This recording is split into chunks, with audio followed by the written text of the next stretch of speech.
What if I told you that the story of two of Korea's biggest beer breweries started with two of Japanese biggest beer rivals? Yes, in this video I want to show you the birthplace of Korean beer. And to do that, we have to go to the neighborhood of Yeongdepo-dong. So let's go! Okay, so I honestly wasn't sure if I should upload this video. It's short, a bit different from my usual content and quite informative. But basically I'm visiting two monuments that hold clues to Korea's beer birthplace. An unknown piece of Korean beer history. So stick with me, please. 감사합니다. 안녕하세요. We almost made it to Yeongdepo-dong, but first things first, let's buy some beer. Yeongdepo-dong is a neighborhood south of Yeongdepo Station, a Yeongdepo district. It's not that big, honestly. You could probably cross it from south to north in a single fart. But what does Korea's beer history have to do with two Japanese beers, Sapporo and Kirin? And why here? And we're now officially in Yeongdepo-dong. If you look at the map, on the northern side of Yeongdepo-dong, you see a big park, and that's where we will begin our beer journey. See that over there? That's where we're going. There simply isn't much to show you, but I will give it a try nonetheless, because I think the story itself is still pretty cool. A little bit of history. So we made it, guys, Yeongdepo-dong, and we're inside Yeongdepo-gongwon.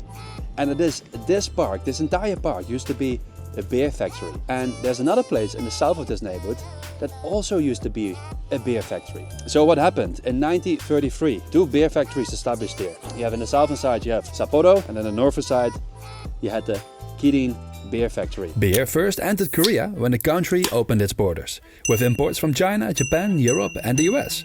But after Japan colonized Korea from 1910 to 1945, Japanese brands like Sapporo and Kirin dominated the market.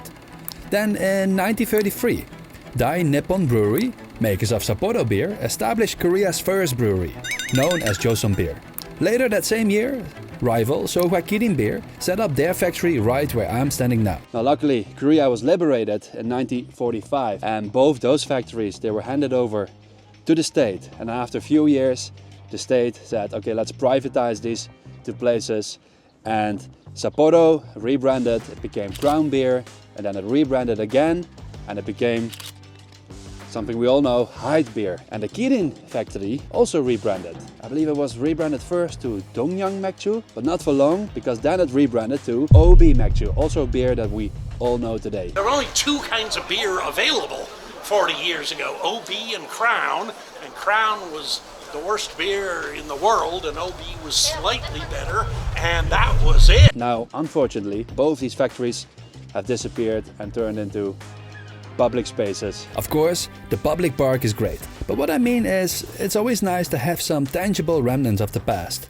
Now all we have left is this copper brewing pot. Future heritage, and yeah, pretty cool, I must admit. I believe it's an OG, an original one. This used to be inside the factory. So all I could find is this building here in front of me. That does look a little old, maybe as old as the factory, who knows, but now has turned into a church and pizza swag.